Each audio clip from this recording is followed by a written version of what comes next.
and shadows in the darkest maze. Footsteps echo in the empty hall. Mysteries waiting on our call.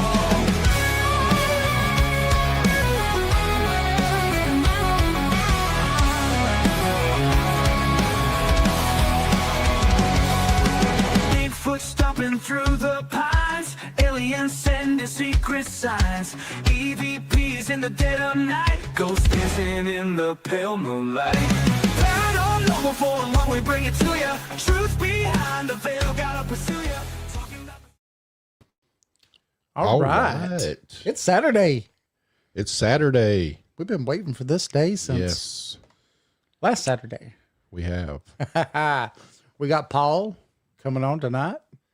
Yes, sir. Oh, this is going to be a great show. We've Yes, always it had is. fun when Paul came on, so Yeah.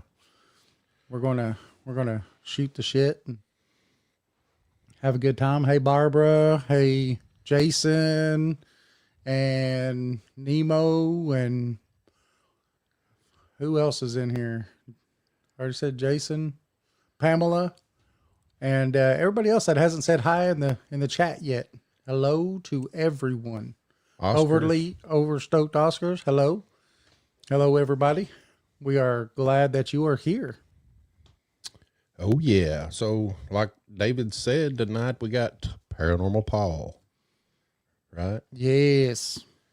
Now, I know all y'all know who Paranormal Paul is. Paul Anthony.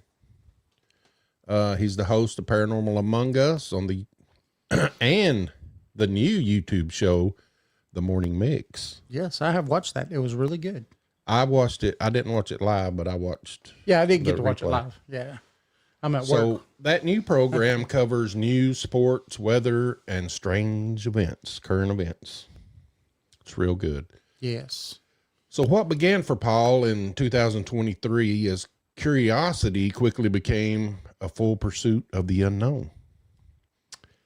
It led him into abandoned buildings, remote forests, and places most avoid after dark. Now, his investigations have left their mark, scratches from unseen forces. Oh, he got the button. Disembodied voices captured on his recorders, and the discovery of an 18-inch footprint that changed the direction of his work. That's interesting. Yeah, so these experiences shaped his storytelling and gave his shows a raw authenticity. There you go. Spit that. You know, his audience connected with it. So through both programs, he blends first-hand encounters with honest discussion, inviting listeners to explore one question: what's really out there? So we're going to bring him on, Mr. Paul Anthony. Hey guys. How you doing, Paul? I'm good. How are you? Doing good. Doing good. Doing And you know, good. I can't say authenticity either. It's a hard word. If I would have heard it first, I could have said it, but Yeah. authenticity. Authenticity. Just like regularly, I can't say that. And as you're reading it, you can't say regularly. Regularly. Yeah. Nemo says, so it left him into a life of criminal trespass. Yes, Nemo. That's all I do. I go into haunted locations illegally. Okay, I am echoing. Can you guys hear the echo too? No. We can't.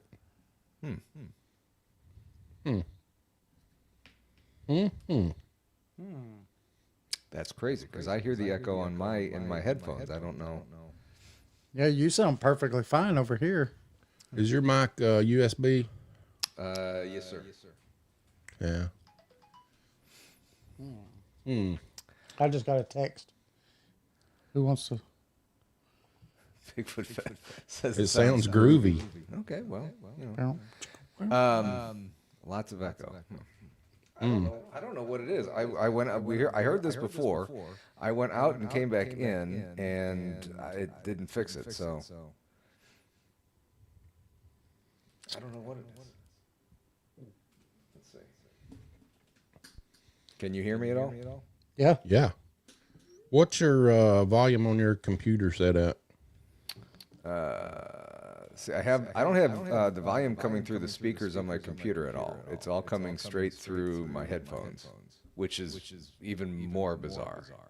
Yeah, that is weird. Output is the microphone, input is the microphone. And I've never changed those settings. Is it the same on StreamYard? Yeah. How about on your computer? He said, wait, is your mic set to your mic or from your computer? The microphone is set to my microphone. Let's see here. Yeah, it could be the camera microphone too, picking it up. Or are you using That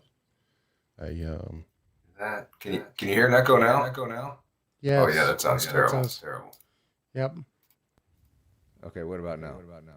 Nope. You sound good.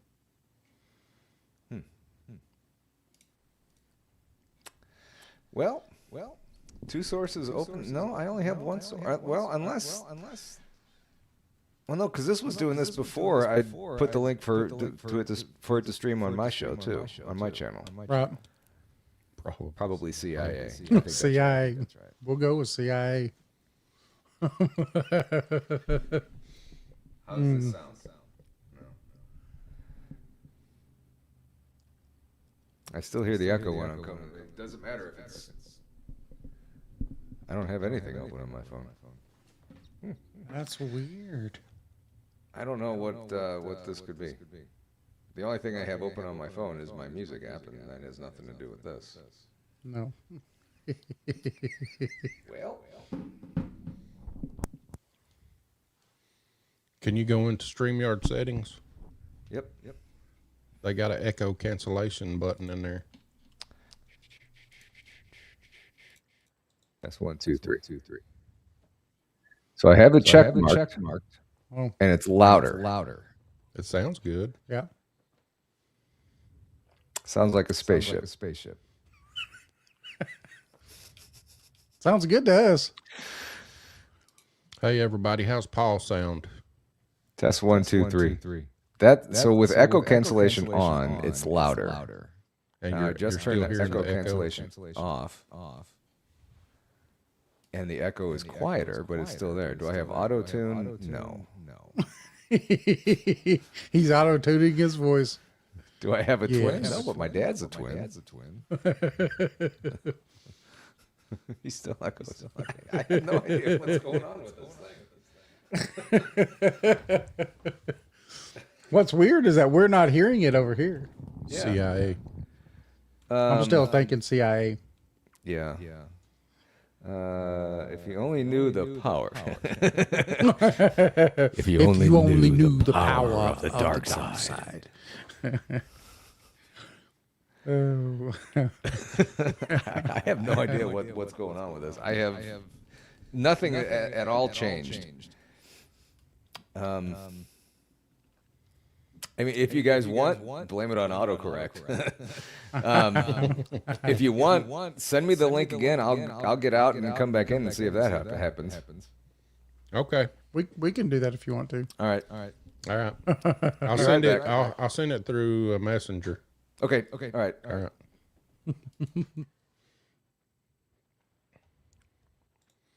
All right. Just give us a few minutes, and we're gonna David talk while I do this. So, Tell them about our upcoming guest here. we've got some upcoming guests. Look, it's just coming across the fax line. So, February 28th. It must be a Saturday because it's 8 p.m. Blondes and Booze is coming on. Yes, it's all on Saturdays. So, we're going to have Blondes and Booze on. It's going to be fun. And then February 21st at 9 p.m. So we're going to do a little late show. Yeah, he's got to put his kids to bed. Oh, that's right. So Kevin Lestarge is coming on to talk to us about Bigfoot. He's going to talk to us about the big guy. And Dr. Christopher Macklin. This will be his third time on our show. And he is going to be talking to us on March 7th about the mysteries of Greenland. No, Oscar, it's not blondes and boobs. It's Yeah, it could booze. be blondes and boobs, but It's booze. booze, BOO. Kind of like boo, I guess. Yeah. We're freezing. Are we? I feel pretty warm. What's up, Roy? Is this just going to be one of those nights I guess. where everything's going to go wrong? Hello. Hello. All right, we got Paul back here. Are we still freezing? That's what I want to know. Oh, those guys have a roadcaster board. Yeah, we do. Yes, we do have a roadcaster. All right, Paul. I Who think says I that? fixed it. Paranormal portal. Do you still hear the echo? Damn it! We do not. Still hear it. I didn't hear it when I was backstage and when I was coming on. So there's something going. There's some setting that's wonky. But the weird thing is, you guys aren't echoing. Well, let me try something.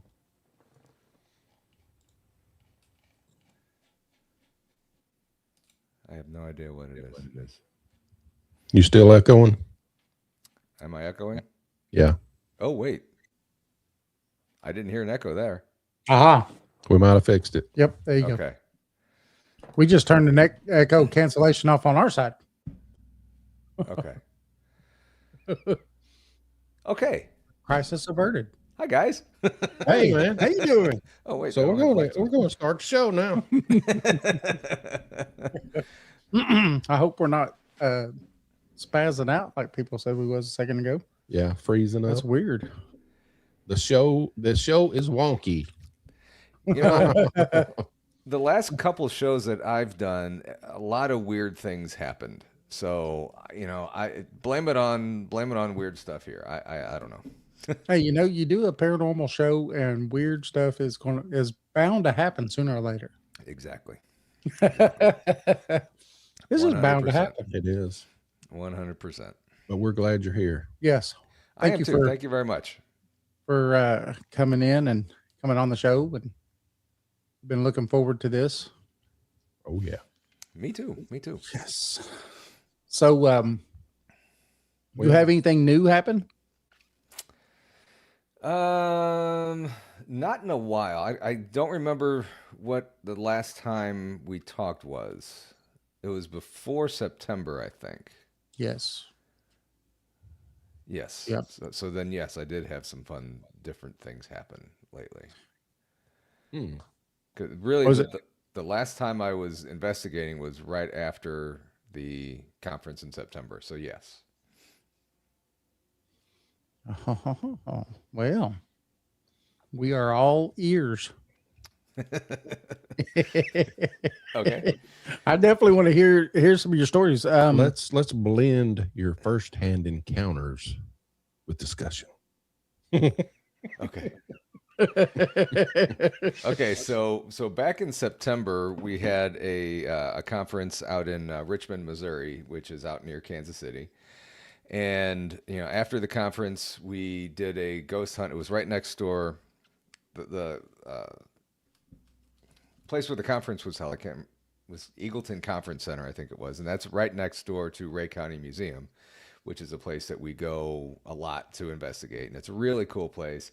Kathy is the curator there, and she is incredible. I give her a hard time every time I go there, saying that the St. Louis Art Museum is my favorite museum. But anyway, it's a great museum. It's haunted. There's like 56 rooms. That's where I first got scratched.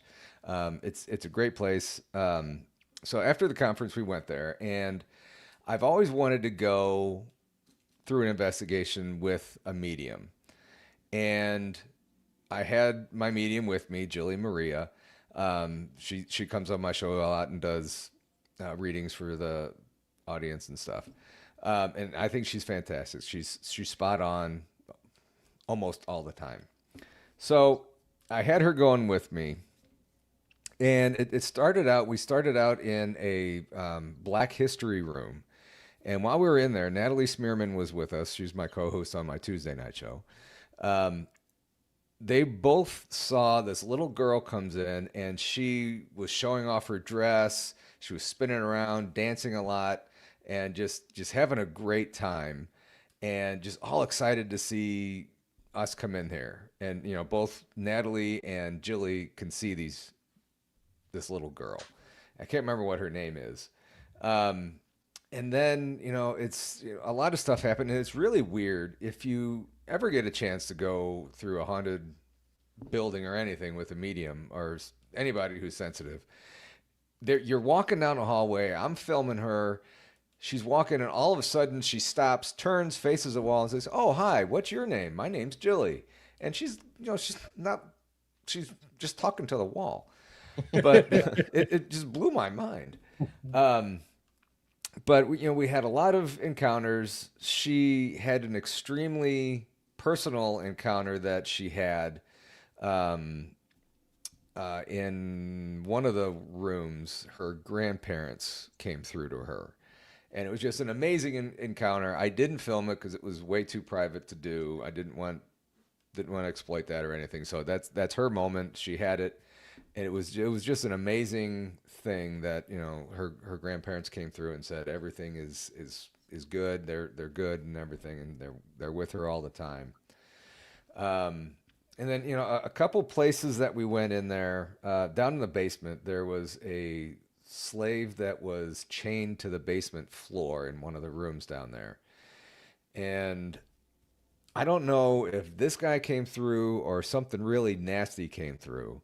But we were downstairs. It was me, Natalie, Jilly, and some other lady. I don't know who that was, so I apologize. I don't know who it was. Somebody's friend. But she was hiding behind me. I don't know why she'd hide behind me, because I was just as scared. There was a really nasty entity in the doorway trying to get in, and Jilly's in the middle of the basement in the room, trying to read the room and everything, and she's talking with some of the spirits that are in there, and Natalie is back by the doorway, and I hear her. So imagine she's facing a doorway with an open door, yelling, "No, you can't come in here. You stay out there. You stay," like she was talking to a little kid or something. "You stay out there." It was really, really interesting. So the whole night, we just had really interesting things. Nothing really terrible happened. I don't think we caught any audio or anything. We were in. You guys had Greg Ogles on. Everybody knows who Mr. Moist is. We were in the Desert Storm room. All kinds of artifacts from Desert Storm, that unfortunate incident out there, and he comes in the hallway or in the room, and he says, "I think I was scratched." His back was burning or something. So he lifts up the back of his shirt, and he's got claw marks all going down his back. It wasn't just 3. It was all kinds of different areas where he was scratched. So we come to find out that in one of the hallways, he was making fun of one of the girls, like we all know Greg does. And one of the spirits, I think it might have been up, there was a schoolroom up there. One of the teachers or somebody up there didn't really care for that. Or I can't remember what room that he was near. It might have been the kitchen. I don't know. But I don't think they cared for it, and they got him and let him know that they didn't care for it. So he had scratches all over his back. We went back to the room. So Ray County Museum is shaped in a Y. Yeah, like a Y. There's 2 stories plus a basement. And 3 of the 4 hallways are absolutely fine. You don't feel anything when you walk down the hallway.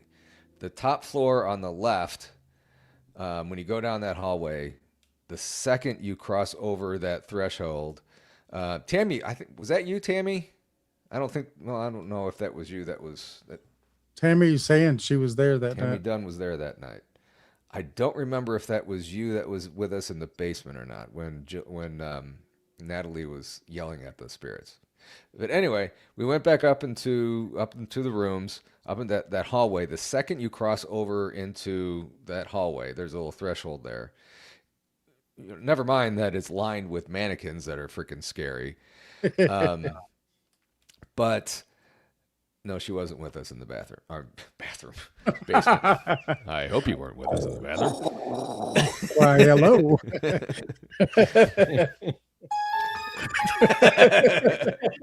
How did you get in here? So we went back into the room. There's like a Indian artifact room. There's a Civil War room. There's another room off to the side. Yeah, I know, Tammy. Every time I talk, who knows what's going to come out. There's like 3 rooms that are right there that are all kind of almost connected. Bigfoot face urinal squirrel. Anyway, That's funny. you guys need to have Bigfoot Fades on your show Yes. and have her talk about the urinal. Nothing funnier than a woman talking about a haunted urinal. So anyway, we're down this hall, and in the Civil War room was the first time I was at Ray County. That's where I got scratched. And we were back in that room, and Julie was talking to some spirit. I can't remember what his name was. He said his name, but I can't remember what it was. He's the spirit that was in there.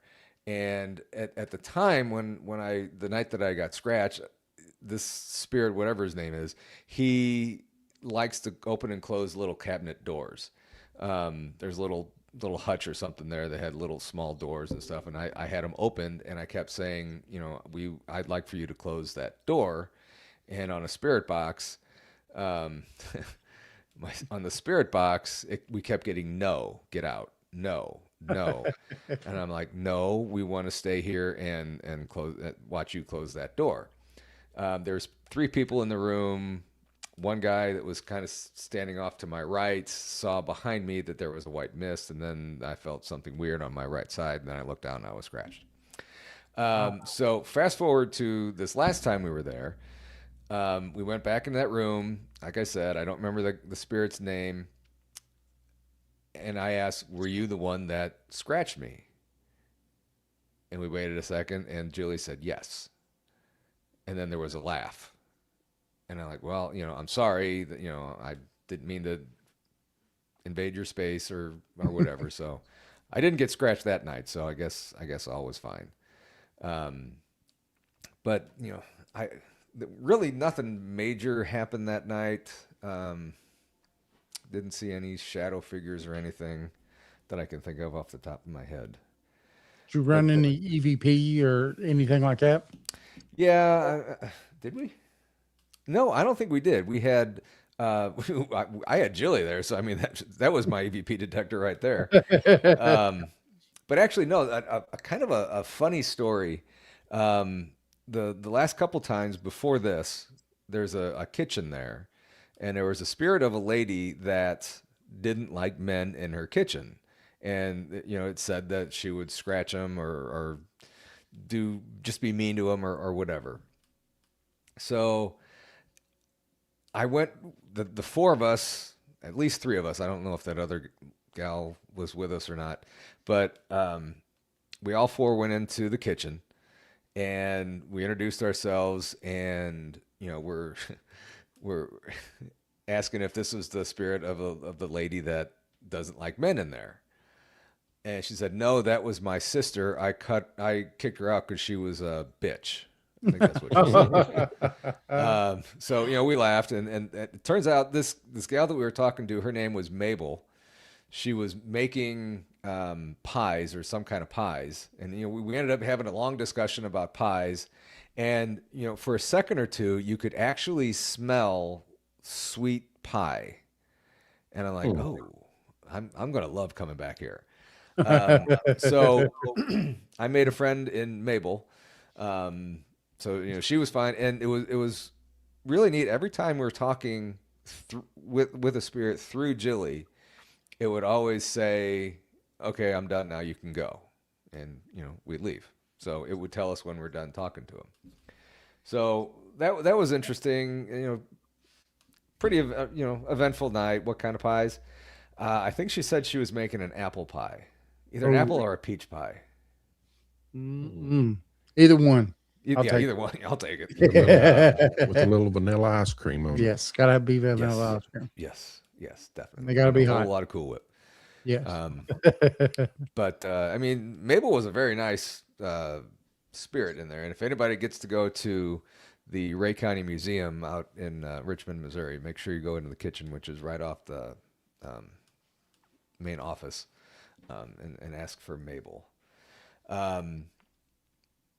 Ask for a spirit named Mabel. She'll make you a pie. But then after that, after the conference and stuff, we drove back to St. Louis, a bunch of us, and we went to Marthasville. There's a place there called Emmaus Asylum. And we've done a few investigations there. We've had some interesting results there. We've seen lights in the trees, white lights in the trees that, I mean, were up really high in the tree that, couldn't have been a road. I know there's a road back behind there. There's some woods back there and a cemetery up a hill.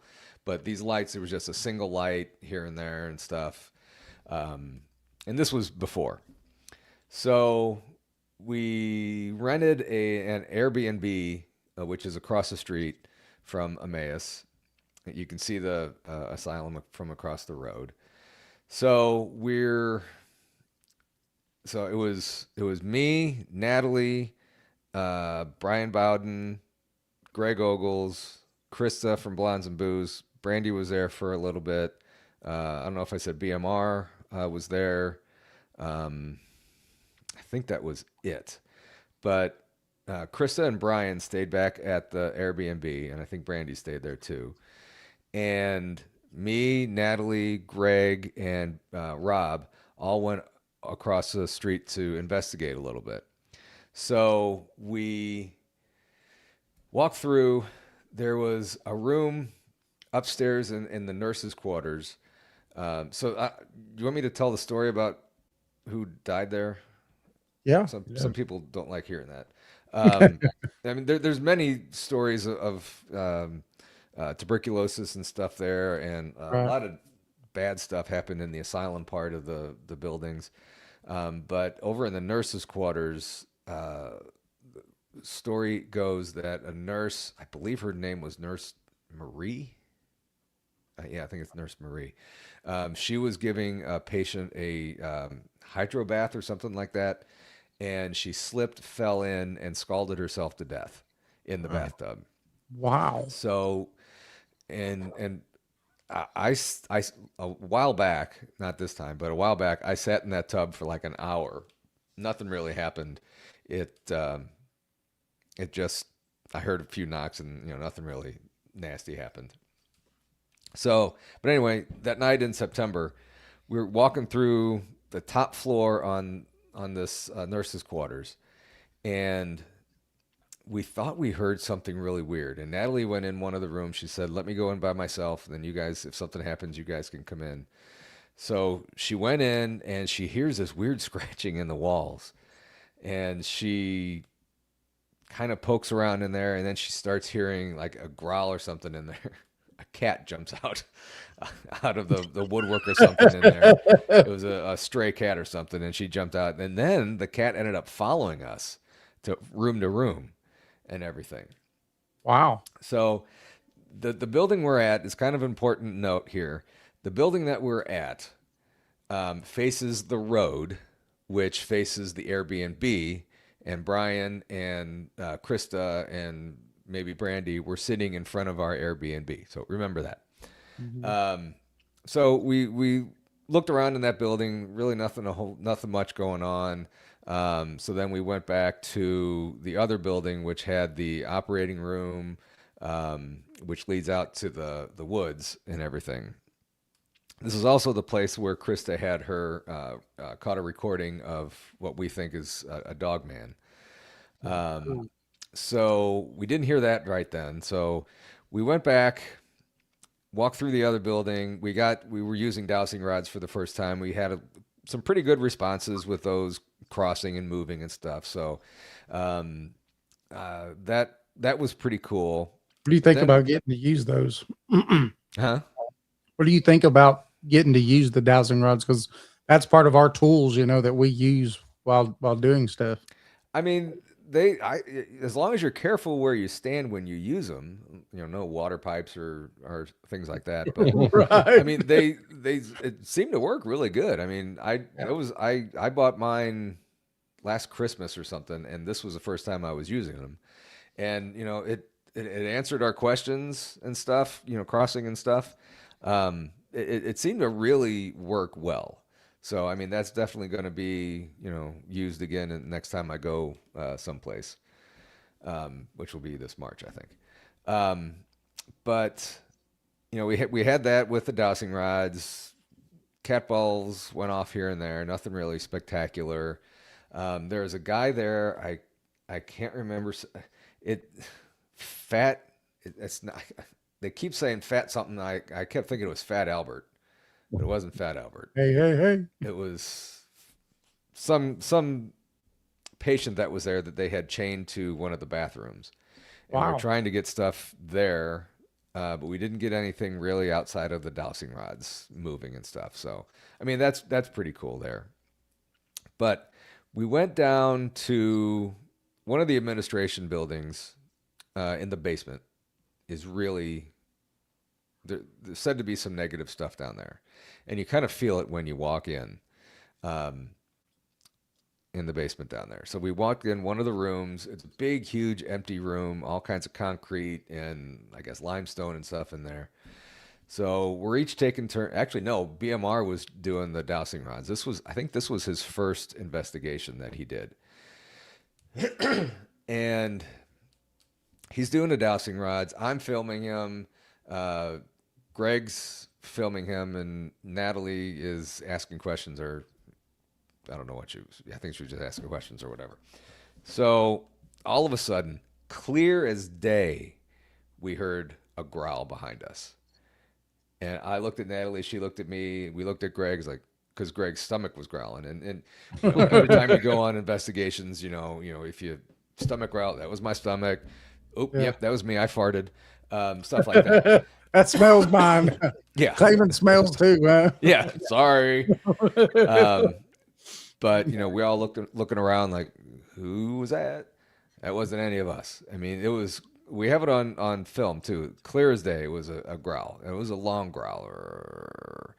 So we kind of got out of there pretty quick after that. So I think we were over there for a couple hours, 3 maybe, I don't know. Yeah, it wasn't Greg's stomach fades. It was an actual growl. So we get back across the street. We're talking with Brian and Krista, and they were saying, how long were you guys up in that? And they pointed to the room that we were in. It has a big red light in there. That's how we knew it was there. How long were you guys up in that room? Well, maybe 15 minutes, and it was about 2 hours ago or so. Oh, we've been seeing movement, something walking back and forth in that room all night. So there's something in that room. It just didn't come out when we were up there. So we were sitting outside. We had a few beers. We were drinking, talking, laughing. Stories that were just absolutely hilarious. And I shouldn't have even brought it up because I don't know if he would want me to even share it. But anyway, I'll tell you guys about we're that. in a off sharing air. mood. I'll tell you about that off air. So all of a sudden, we're seeing these white lights in the trees behind the asylum, and we're hearing. So off to the right, looking at the thing off to the right. I think Coley's here. Hi, Coley. Off to the right, we hear. There's like squatters that are living down there in old buses and stuff down to the right. So it's kind of shaped almost like in a bowl or a valley type thing. And there was Civil War battles there. Wow. So there's all kinds of weird energy there. And whenever we tell people about Emmaus, we there's ghosts, obviously, with the asylum and the nurses' quarters. All that stuff is haunted. There's cryptid activity. Krista, there's a road that rides by there that Krista is named Bigfoot. No, not Bigfoot. Dogman Road. And they're seeing a lot of UFO activity out there as well. One time I was standing out there and there's this light. It started looking like it was an airplane kind of coming at you from like far away, and it kept getting brighter and brighter, and then it stopped, and then all of a sudden it was gone. And that was the first time I've actually ever seen anything like that. Whoa. So, and a couple times I've heard stories of people, 20 weird lights in the sky at night. And, it's just a bizarre place. I don't want to say it's like the Skinwalker Ranch of Missouri or something like that, but it's got something for everybody. That's So anyway, we're sitting in the driveway talking, kind of looking at Emmaus, and we see these lights, and we keep hearing barking or howling or weird noises coming from the forest. And, I don't know if it was dogs that these squatters had or if they were building something or what, but it sounded a little bit meaner than a dog would. A dog would sound, not a dogwood tree, like a dog would sound. And it wasn't like somebody was hammering. You would hear like that, or even spaced out further. Yeah. So we're like, I don't know what that was. And, Brian, he's a remote viewer, and he's like, man, that's a Bigfoot or something. That's definitely not a dog or whatever. And I'm like, I don't know. We never saw anything. And actually, backing up again, I had him on a show one night. And right after the show, I was going to go out to Emmaus. It's like an hour away from me. Krista and a team that I used to belong to, we all used to belong to, we're all out there. So I told them, I have a show on Saturday. That was when I used to do shows on Saturday. And now I didn't want to compete with you guys anymore. I wanted to have you guys on my show, and be able to come on here. Anyway, so after my show, I went out there, and I had Brian Bowden on, and he's a psychic remote viewer, and he said he's seeing. He described it. He's never been there. At the time of this interview, he had never been there.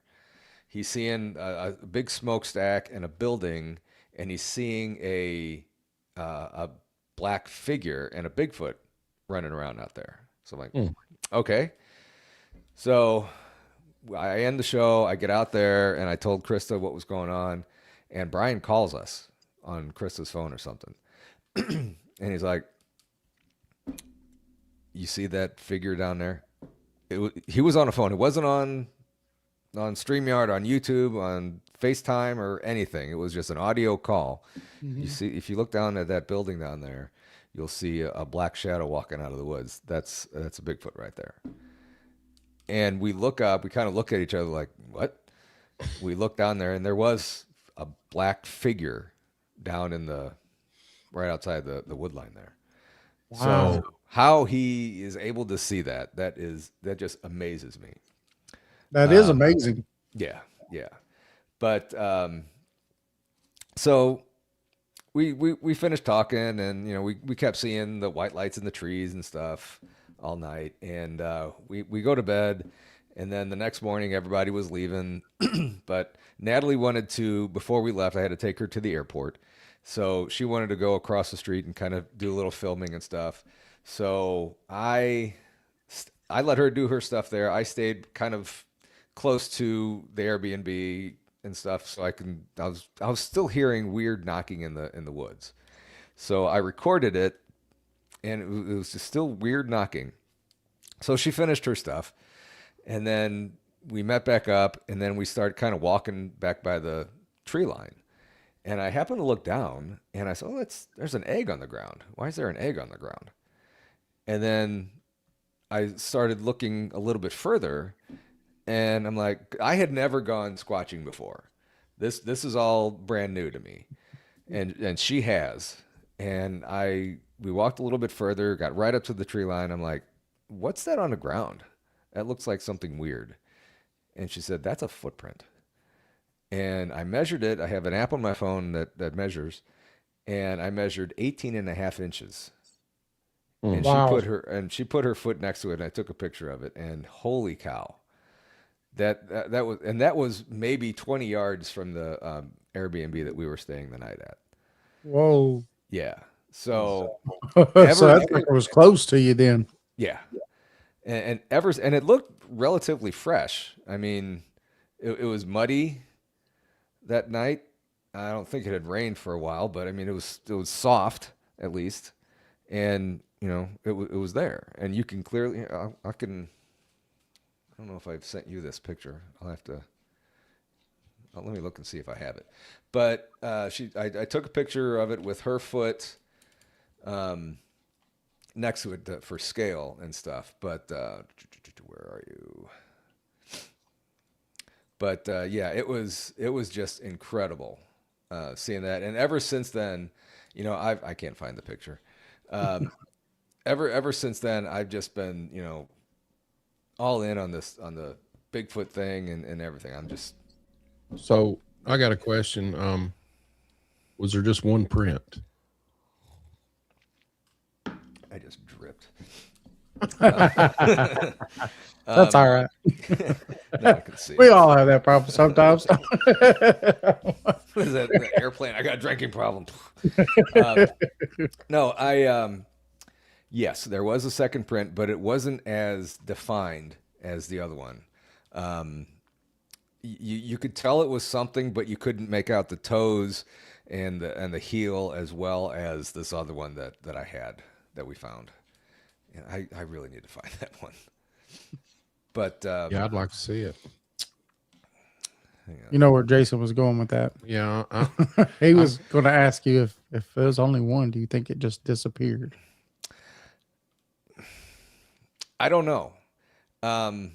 So we kind of looked at it, and the less defined one looked like a left foot. Oh no! They both look like the same foot, as in like both right feet.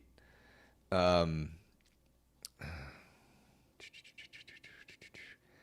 have it in there?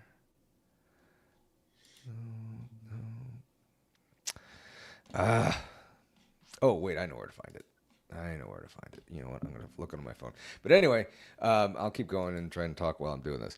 It looked like, because we went back and we were measuring it, and it looked about the same size, but we couldn't quite tell if it was one left foot and one right foot. When I find the one, you can definitely tell that it's one or the other. But I should be prepared. Show prep is a really good thing to do. Yeah, here they are. I found it. All right. That's all right. I don't have my glasses either. Okay, that's it. Okay, so I'm going to select it. I'm going to airdrop it. You want me to send it to you, or want me to share it on my side? go ahead and You share can it. share it, yeah. Okay. It's going on there. Is it going? Okay. There it is. Okay. It's going. This is exciting TV. Hearing people talking like this. Well, that's the fun thing about live. Isn't it? Yeah. Okay. You get to fill the dead time with, well, no. It's coming. I promise it'll be here. Just no. And I have a hard time chewing gum and walking at the same time. So I transferred it to my computer. Now I got to find it on this program here. Aha. Can't hide from me. Okay. So let me share my screen. I have the first picture. Okay. I did that already. So there it is. Okay. Hit share. Okay. So if you will. There it is. Jilly, we were just talking about you. I mentioned you several times, and there you are. Is that like Beetlejuice? Yeah. Dario from Italy. How you doing, Dario? Did you get it? Yeah, I'm trying to figure it out here. That Take- ain't it. Julia, That ain't it. where'd I go?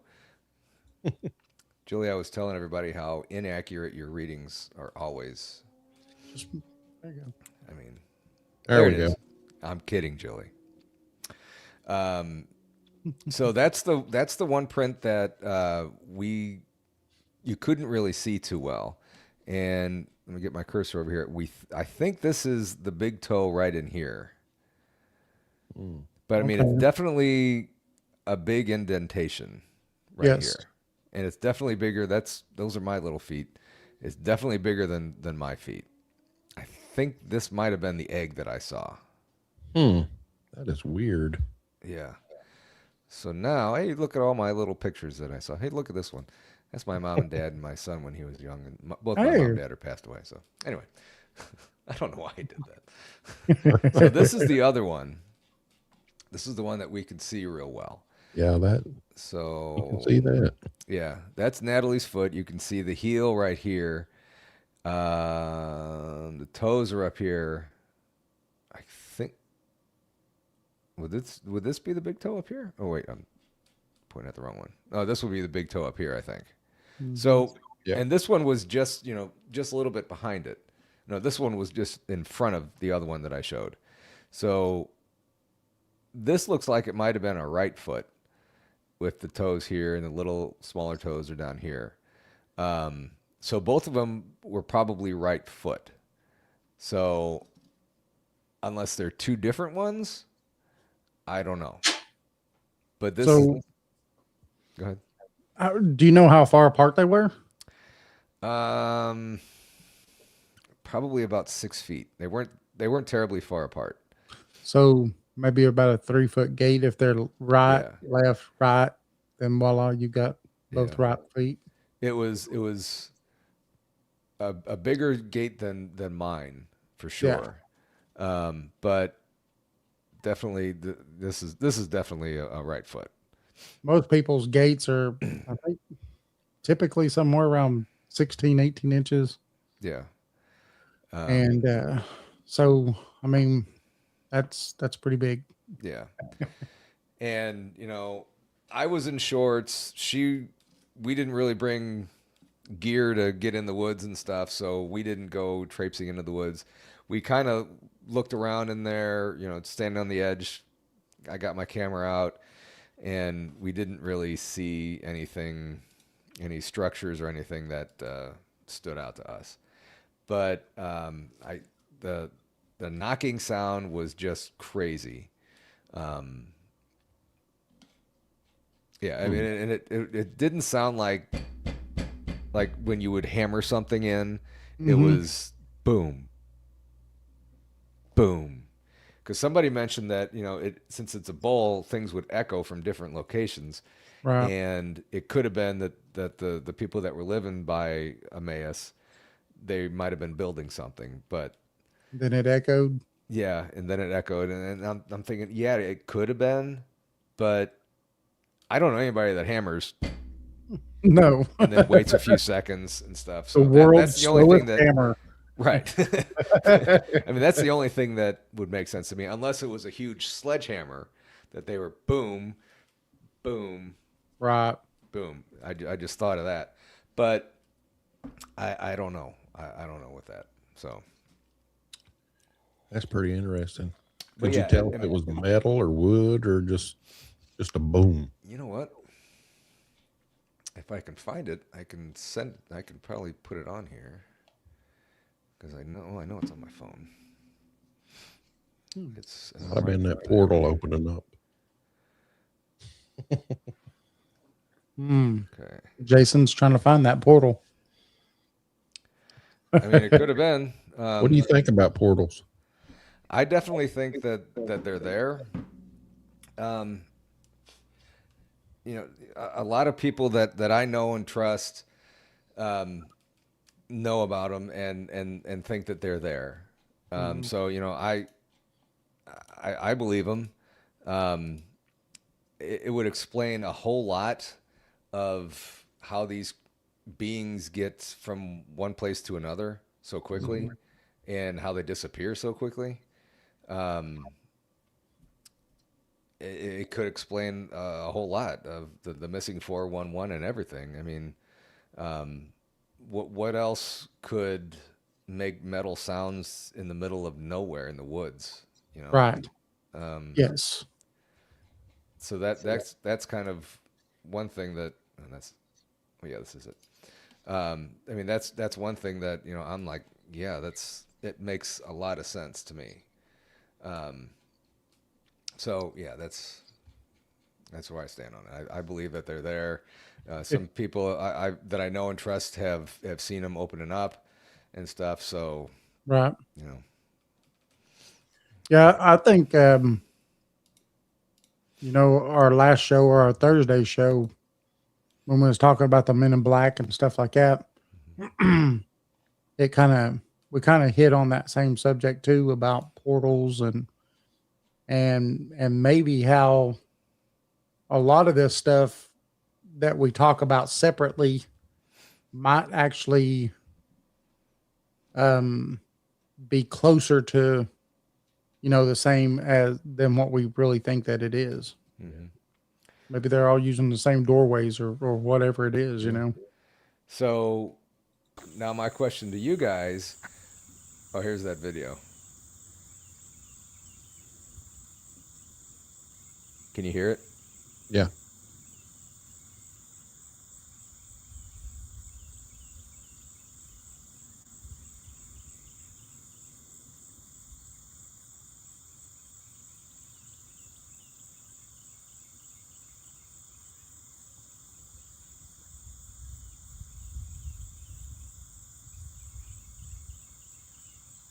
So that field right there that I just panned across was Civil War battlefield.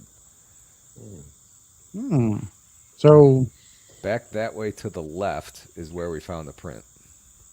do you think, just hearing what you said, I got this weird feeling almost, and I'm not psychic by any means, but when you said that, I almost got the sensation of like a cannon, boom, boom, Okay. Yeah. boom. As Um, you were saying that's what I was thinking, and that made make sense. so I don't know, Yeah. but I So mean, that isn't the video that had the knocking on it. Hang on. Again, show prep is very, very huge. No, yeah, it's this that's sometimes we get caught too. So, one. Okay. We'll oh, try this again. And yeah, Fades, that behind that little outhouse thing, that looked really spooky. Okay.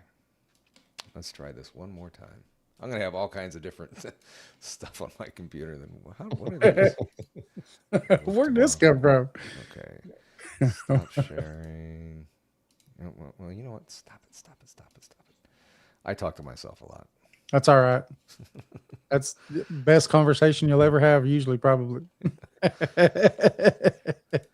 Okay. You'll at least know you will agree with yourself. Right. Well, not all the time. That's different when you have arguments with yourself. No. I said no. Just don't want to start fighting and punching myself. Hey, JoJo. I do that in my sleep. I know your wife was talking to me about that. Yeah, today. I Yep. mean, last night or night before last, I was just killing somebody, I reckon.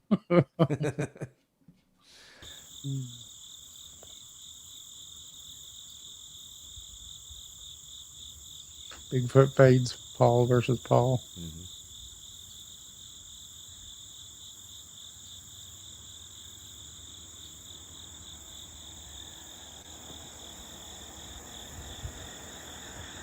No, it's not this one either. Well, I'm sorry. Okay. Let's see Uh-oh. here. I'll get us back. Don't worry. And then it went black. There we But are. one of the Fade videos, I mean, I can keep doing this all night, and I probably still won't get the right one. It has the knocking on there, and you know, now that you mention that, now I'm thinking, hey, you know what, that could very well be a musket or a cannon firing. Yep. So And then in that bowl, you know, it will have that sound. that echo, yeah, Yep. yeah. You know, we went to pick up the cameras we bought this morning. The huge dinosaur cameras. Hold on. Let's see. I can use both cameras here. Yeah, they're like studio 1985. Wow. Anyway, we decided to go on down to Chickamauga battlefield. Get some footage while we were down there. You guys So posted I'm- something on Facebook, didn't you? Yeah, Yep. we did. Okay, I saw part of it. I was busy today, and I just saw that, and I go, I need to watch that. We got down there in that same spot. You know, we were down there once before with Lori Hines. She's a good friend and psychic. And but we got down there today, and around the same place, David started feeling sick again. Sick as a dog. Really? And yeah, it's weird. And then I'm trying my hardest to feel this stuff. And I think I actually felt it. I mean, not the sickness, but I felt a pain in the muscle in my arm. And I don't want to dismiss it as just pain, but it went away when we left. So I don't know. That's It weird. could be. I That's thought I might have bizarre. been having a heart attack, but I noticed something that this is my third time going there. And I noticed something this time that I guess I've really not took the time to sit there and think about, because when it hits me, it's in the stomach, and I just feel just like I'm wanting to throw up. Right. And but today I realized that something else is going on too. My head, you know what it's like when you get just fuzzy headed and you can't think, it's just everything goes blank All the and time. you're fuzzy. All the time. I was like that today. Really? I was like, holy smokes, man. My head's just fuzzy. So when you got out of there, were you better? Yep. Yeah. Now the Someone was trying to sickness- drain you and get your Yeah. energy. Yeah, that sickness. We was almost to the interstate, and that's a few miles away Oh. before the sickness finally left. Wow. But I got a stabbing pain in my eye this time around that I've never had before. I've had one in my back, one in my arm. Now I've had one in my eye now. So do you think that is maybe a spirit trying to show you how they died? Or That's what I feel. Mhm. I don't know, but that's what I feel. I really do. I feel like it's, feel this. Yeah. You know, Yeah. this is what I felt like before I died. Mhm. I don't know. It's a heavy place. It really is. It's a really heavy place. Yeah. Sounds like it. Sounds like it. well, But I would love to be able to go there and actually do an investigation, though. yeah. Mhm. When we went with Lori Hines, we was at the spot where David got sick, and you have to cross this little bridge, and there's a plaque there that tell. I probably told you this before, but David was off in the field with Lori, and me and my daughter was walking up to that plaque, and we heard these horses neighing. I heard them. Then I asked her if she heard a horse, and she said yes. And we got up to the plaque and read it, and it was it said so many men had died right here, and so many horses. It was kind of wild. Yeah, Wow. it was wild. That's interesting. And you hear all these stories about Gettysburg and other battlefields and stuff. I would love to get a battlefield somewhere. I know there's Shiloh here in Tennessee, I think it is. Yeah. Yeah. Yeah. All around here. And I know there's quite a few in Missouri as well. So Well, that would be next pretty awesome. time you come down, for the Bigfoot Festival, Hmm. where we live at, we're literally just over an hour away from that battlefield. Yeah. Really? It's the second bloodiest battle in the Civil War Yeah, it besides was Gettysburg. just Besides behind Gettysburg. Gettysburg. Yeah. You're talking about Shiloh, right? No, No, Chickamauga. Oh, Chickamauga. Chickamauga. Okay. Yep, When Chickamauga battlefield. I was in Cub Scouts or Weeblos or something, we went to Shiloh and hiked like 20 miles. I hear that echo again. Uh-oh. Uh-oh. That's weird. That is weird. Yeah. Anyway, we hiked there, and obviously I wasn't into the paranormal at the time, but it was still pretty cool seeing all that historical stuff and old cannons and stuff, and just being connected to the land that so much death and destruction was on. Yep. It was just incredible. I really love to go back with meters and equipment and stuff and have a good old time and see what happens there. We've got a lot of equipment. Yeah. What do you guys feel about investigating cemeteries? We Yeah. love them. We like it. We've done it several times. Uh-huh. Yep. Now, I can see the divide though, because a cemetery is a place where a body was laid. It died somewhere else. So why would there be spirit activity in a place that nothing bad actually happened at? Right. It's supposed to be sacred ground. Right. But I think that sometimes people can get tied to this physical form too, Mm-hmm. and almost follow that physical form around. Like Mm-hmm. that's what ties them here. And I don't think it would be the people who are laid to rest in these cemeteries that are haunting them. It would be the people with all the emotions that go to these places, and not Yes. necessarily the deceased that Yeah. are in there. Yeah. I had a friend of mine. We were talking about doing like a joint show where in 3 different locations, like 3 different states, basically, we would set up in a graveyard and do a show from there. And really, the only graveyard that I'm close to is Jefferson Barracks. And somebody said that they could possibly get me in there. And then I'm thinking, oh, that would be so cool to do that. But then I'm thinking, do I really want to go in a military graveyard? I mean, I'd stay on the streets. I don't think I would go onto the graves or anything.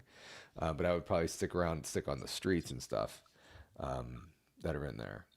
But still, I mean, that would be kind of cool. See what would happen if you get 3 or multiple locations and see if anything connects.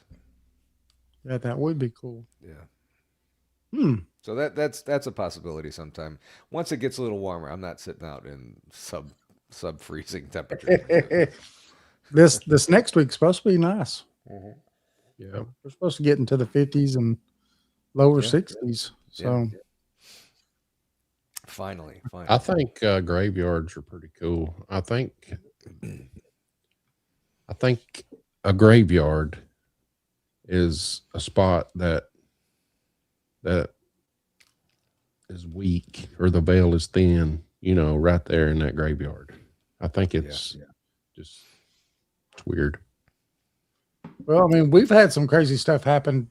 I think when we was on your show, I think we told the story, but we went to a graveyard at the Clemmer Cemetery, and it's got some pretty old stuff that happened there, or some pretty old graves and stuff there. And it's not too far away from Coochie Booger, where we had done some investigations and stuff. And we were there investigating. And what was neat is that on the camera, while Jason was filming, you could see these lights lighting up around a grave, but you'd look and they weren't there. You'd look back at the viewfinder, they were there. They weren't there when you'd look with your eyes. Wow. And then all of a sudden the Amy says hoochie booger. The Hoochie Booger. The Coogee booger is what we call it. We call it the Coogee booger. That's what we Coogee. call it, but actually Coogee. I heard what Amy wrote. That's Yeah. I'm like, the huh? name Coogee booger. the name actually is supposed to be Coochie booger. Coochie booger. That's what everybody around here calls it. Is That's better. Coochie booger. Yeah. We started calling it the Coogee booger because we didn't want it to sound like a venereal disease or something. Right. You know, like, oh, no, we definitely don't want to go there. You're going to catch the Coogee booger. You're going to catch that Coochie booger. Oh, you should hear everything that's going on in my head right now. Oh man. So yes, we tried to change the name of it because it just sounds a little bit better. Anyway, but all of our stuff started going dead quick. Jason caught some red eyes at the back of the cemetery in the tree line. ooh. And then Jason was running to the truck. Yeah, when my flashlight quit, I said, David, I'm out of here. I was like, we just got here, man. We was only there 15 minutes. Well, when the camera's dead, the flashlight goes dead, I'm sitting there in total darkness, I'm out of there. And you see red eyes in the forest. Oh yeah, Yeah. that's the last thing I seen when I told him I'm getting out of here. That was the last thing that was on that camera, and then it went completely dead. Boom. How far was it from you guys? 30 yards. Yeah. Oh, Yeah. well, I mean, yeah, I think I would be, especially if everything went dead. I mean, you'd be next, so I mean, get the hell out of there. I was still walking back there going, no, Jason, come on. He was all the way back in the back, and I was up here next to the front of the cemetery next to the truck. And I guess when I panned over and seen that red thing, camera just quit, flashlight quit, everything quit. And I said, David, I'm going So to the truck. the interesting question is, as you guys got out of there and far enough away, did the power come back on? Did the batteries come back to life? Or did it Actually, completely end we everything? used that same camera when we got back to the studio to watch what we was doing. Oh, did Yeah. I don't remember him. Yep. Wow. We sure did. Wow. Without charging it on the way back home. Because we always throw that stuff in the back seat. But that just fascinates me that something can drain batteries like that wherever you're at, and then you get out of the situation, and then boom, it's fine. Andrew says it doesn't sound good to be alone in the dark with the hoochie mama. Oh man. Yeah, you might catch the coochie booger. You can take something over the counter for that. they may have something for that. I don't know. I would tell you a story back in 1989, but I ain't going to tell it. Hoochie mama Why is support. it that every time I'm around, the conversation just goes crazy? Is it me? Oh, that's funny. Anyway. Oh, but yeah, no, I think we've actually been in a couple cemeteries and had some pretty good investigations. Yeah. We've been to a couple.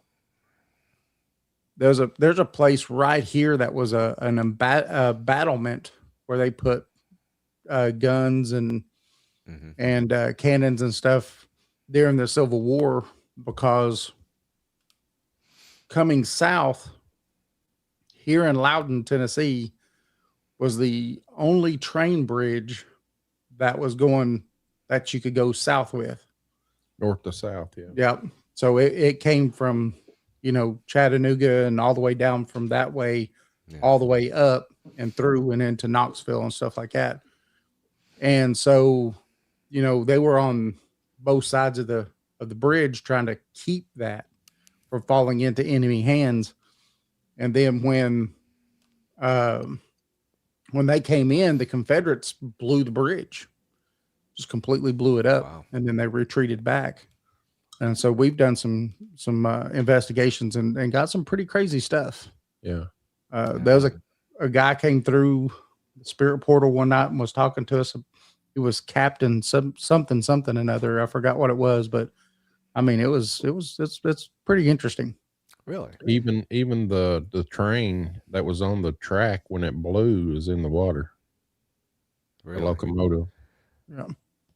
That that's one thing that I haven't really had outside of going to Ray County with Jilly. I haven't really had conversations with spirits yet on through EVP or anything like that. But that would be so cool. That would be. I got a new piece of equipment here. Do you? Somebody Uh-oh. made this for me. We like tech. Oh yes. Yes. I forgot what the guy's name is. I The think he's from Red Minnesota Association of Paranormal Enthusiasts or something like that. I think it's MAPS. But he made this for me. And it, I haven't taken it out on investigations yet, but it, works good for me. Yeah. So I always Nice turn it little REM on. pod. Yeah, I always turn it on and I leave it back here for the show.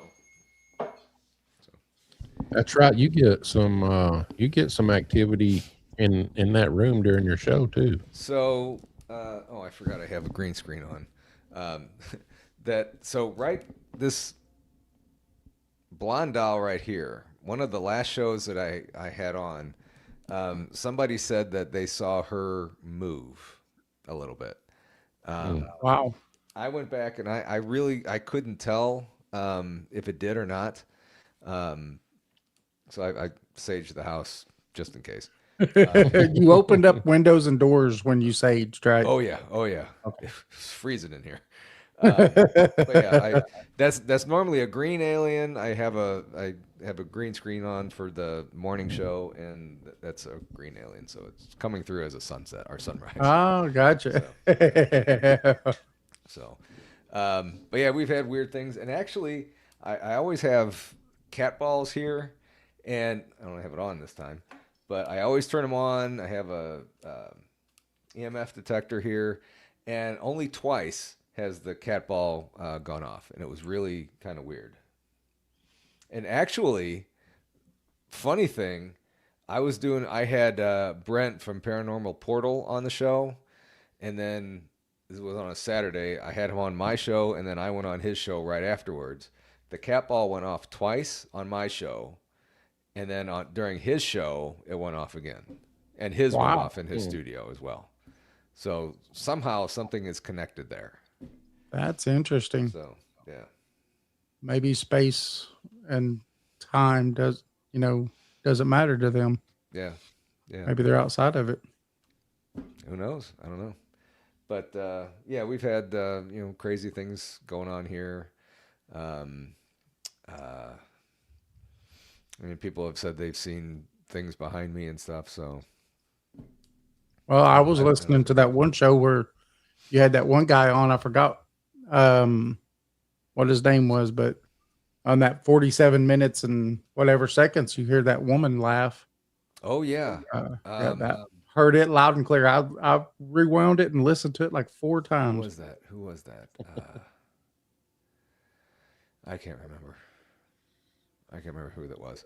But yeah, I've had that. I've had a few other weird things. The camera moved. It was his camera. It was John Fike from Mist Monsters and Mist Monsters and Mullets. You guys need to have him on. He's a cool dude. I think he's out in Ohio. He's got a really crazy story that he shared with me. Really freaky. But his camera moved during the show, and I mean, it's attached. I think it's attached to his monitor, like mine is here, and you can it kind of moves there a little bit, but I mean, he wasn't pounding the desk or anything, but it shook, and it was weird. That's interesting. Yeah. Did I tell you guys about my God's Helmet experience? No, I think we've heard Natalie's, but no, I don't think we've heard yours. Okay. Do you want to hear it? Yes. Oh, sure. Absolutely. That's something I want to try. I was kind of on the fence with trying it, and because I can't really, I haven't really seen much yet. I don't know if it would work for me or not. And I just didn't want to be the person that it has it on. I don't see anything. But yeah, it actually did happen, and we were in another situation where Brian Bowden, he's amazing as a remote viewer. What he does, Yeah, he we has met never him. been to Arcadia, Missouri. I'm sorry. I'm sorry, Jason. Did I talk over you? No, I talked over you. Oh, I'm sorry. I just said we met Brian down at the Vanish premiere. He is awesome. He is awesome. You need to get him on your show. He's fantastic. But we were on BMR's show. Krista and the girls were usually going his show late night on Saturday, and we were doing a live from there. Somebody by the name of Terry Mosby. Is that her last name? Yeah. She has this God's helmet that somebody made for her. And she was sitting. So this place used to be, I think, a Civil War hospital, the building that we were in. And she was sitting in a couch, on a couch. I was standing in front of her. To my left, there was a brick wall. To my right, there was like 2 or 3 steps that went down into a room. And then to the right of that was like a laundry room and stuff. So she has this God's helmet on, and I'm standing there with my phone filming her. And she's describing everything that's going on. She says that, down the steps on there, people keep coming up and kind of just watching what's going on. And keep in mind, these are, Civil War era spirits or whatever. And, they don't know what's going on. And then she said that there's like 2 or 3 behind me just kind of looking at my phone like, what is that? Oh my God. Kind of just really blows their mind, I guess. So we did that, and she finished, and Brian, I mean, not Brian, BMR basically joked, "Hey, Paul, you should put it on next." And I'm like, "Well, okay, I guess." I was kind of hesitant on it, but all right, I'll do it. I'll be the guinea pig or whatever. So we stop, and then Brian is all of a sudden describing this place that you guys need to go in this room. It's you go through the door where the white awning is, and I'm like, how in the world? I'm here and I don't know where there's a door that has a white awning. So we're walking out. Sure enough, there was a door with a white awning in it, and there's a priest room right in there. And to set this up a little bit, there was probably like a 10-foot long table or something like that, and there's entrances on both sides of me. Kind of in the corner, 2, I want to say like 7-foot tall doors with the windows on top of them. I guess the fire windows or whatever. And there was 2 other people in the room with me, Terry and somebody else, Joelle, I think was her name, and they're filming me. So I haven't put the helmet on yet, and Brian's like, "Okay, Paul, take a deep breath. Something absolutely amazing is going to happen right here." I'm like, "Okay." Knowing him, he knows this stuff, so I trust the guy. So I'm like, okay, something's gonna really happen here. So I put it on, and all I see, it's for those of you who don't know what a God's helmet is. It has the lights that go around your forehead, and it kind of, I don't want to say relaxes you, but puts you in a different state. Kind of opens up your third eye or something like that. I don't know, but it helps you see things. And so I'm in this thing, and I have my eyes closed, and all I see is the white static, the white noise from like TV sets and stuff. I see that. I can't see anything else, but I know Terry and Joelle are sitting right next to me, off to my right here. But I could sense there's somebody at the other end of the table, and Brian's on the show at this point. He was in chat before, but now he's on the show, and he keeps asking me, "Do you see somebody there? There's somebody else in this room with you?" And I'm like, "I sense somebody, but I can't tell who it is. But it feels like a family member of mine." And then I feel somebody behind me, and I know there's nobody. I know nobody else is coming in the room because they know we're filming in there, and they don't bug us. So I know there's somebody behind me, and the girls are still sitting there. And he says, yes, there's somebody that looks like a father figure behind you. So that was my dad. And then come to find out, he described the person that was sitting at the other end of the table as my grandfather, just smiling like crazy. He kept saying that we had a lot of other family members were in the room with me, but they didn't want to come out. They're protecting all the evil spirits from coming in and stuff. Like, okay, that sounds pretty accurate. That, you know, that's what we were a tight family and stuff, so that's pretty accurate what they would do for me. So he did say, there's something else in the room with you. And I'm like, okay. So I'm kind of, I have my eyes half open and stuff, and to my right, the door to my right, I could see a gray alien head up by the window. I mean, it looked just like the shape, the big eyes. It looked just like that, sitting up in the window. And I'm like, my God, that was just an unbelievable experience. I had to, take a few minutes to recover from that, but would I do it again? I don't know. I kind of like having that experience being my one and only experience, and I've heard things go terribly wrong with others. Natalie had a weird experience. Greg, one time we were at Ray County one time with him, and he saw an alien there. So, I don't know if I want to ever try that again, but man, that was just an incredible experience. And yeah, I don't know if I'll do that again, but it was pretty cool. It was pretty awesome. Just the feeling that when your loved ones are around. Yeah. Yeah. That's exactly what I felt. I just felt real comfortable and real safe at that time. Right. So that was just pretty cool. Now, I definitely want to try that. I would do it. I mean, for sure. I Because would recommend doing it.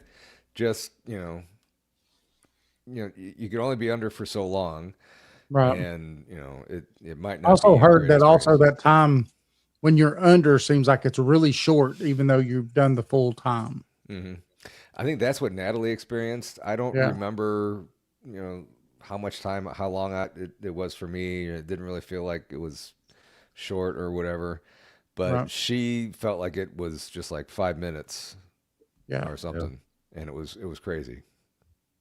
Yeah. I don't know.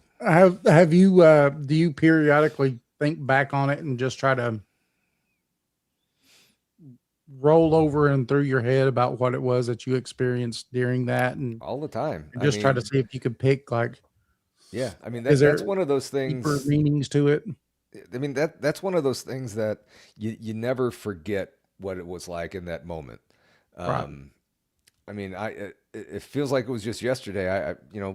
About to put the helmet on, and seeing the the white noise all around me, and then just have this feeling of just I'm safe.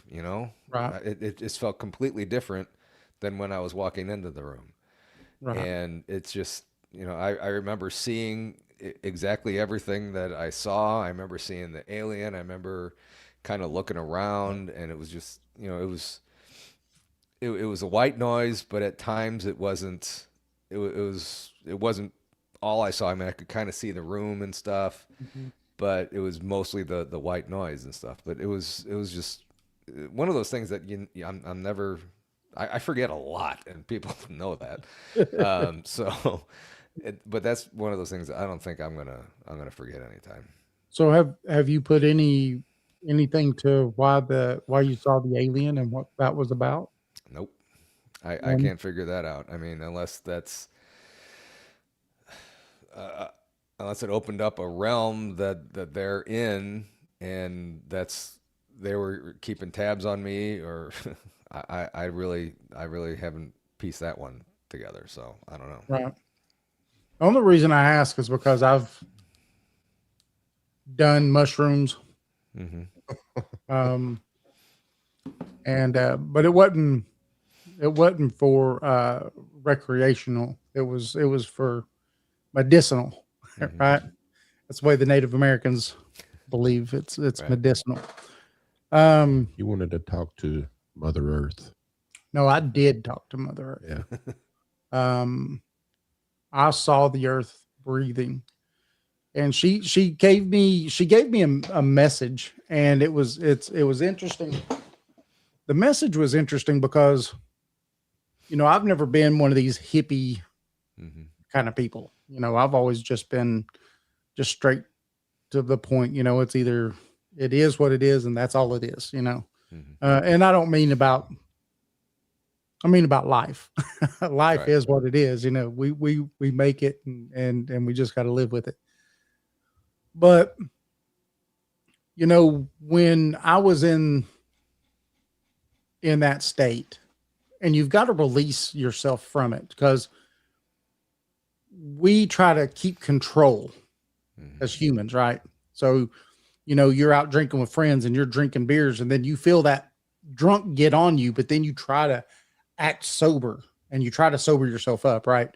We try to fight the feelings that this medicine is giving us.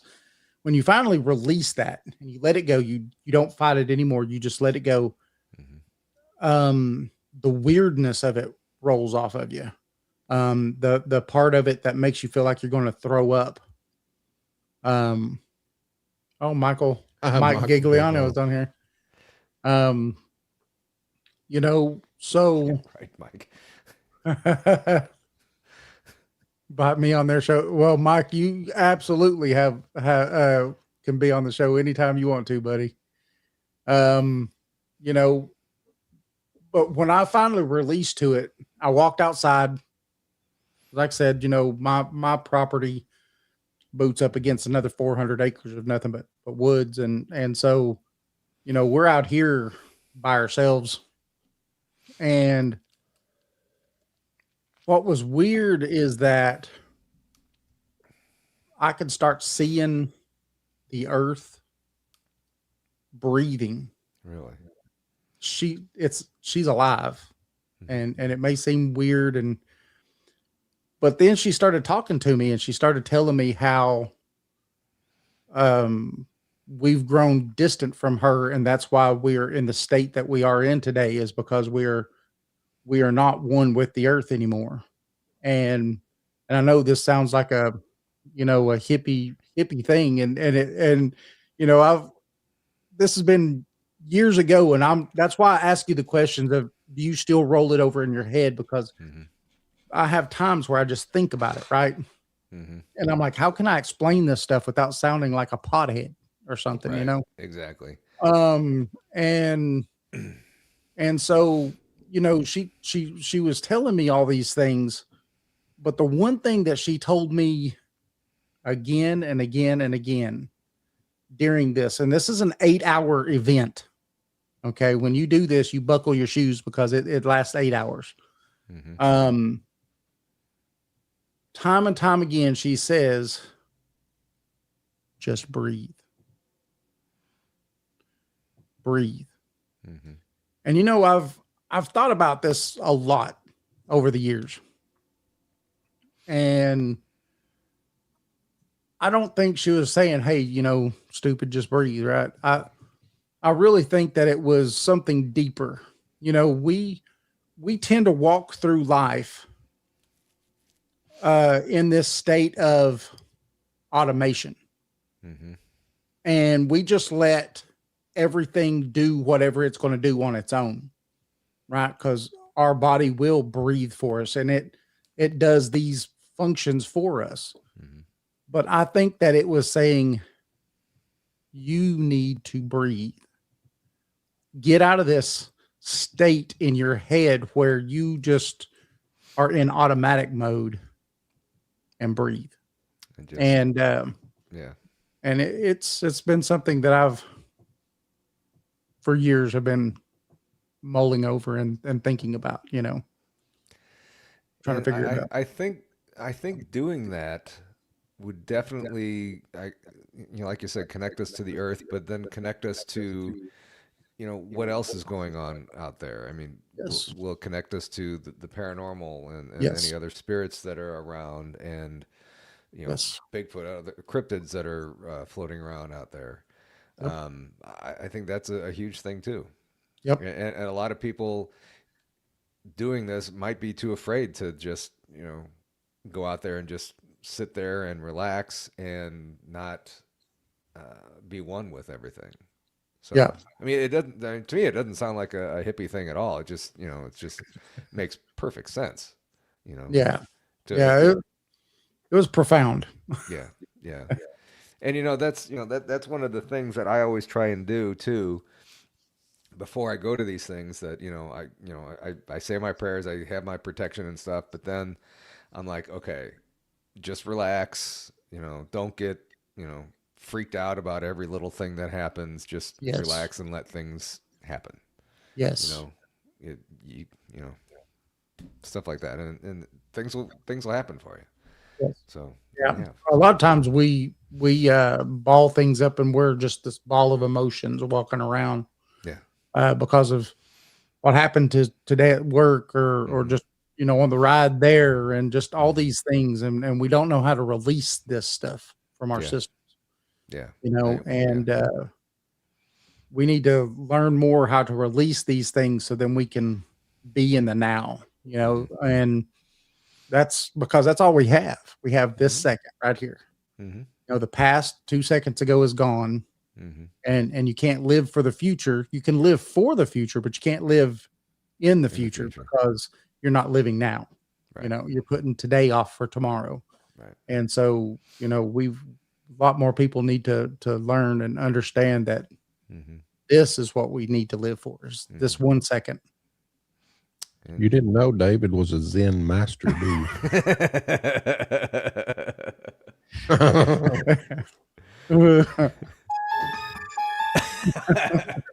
I love those sound effects. I need to get one of those. Here's my favorite one right here. You ready? This is my favorite one.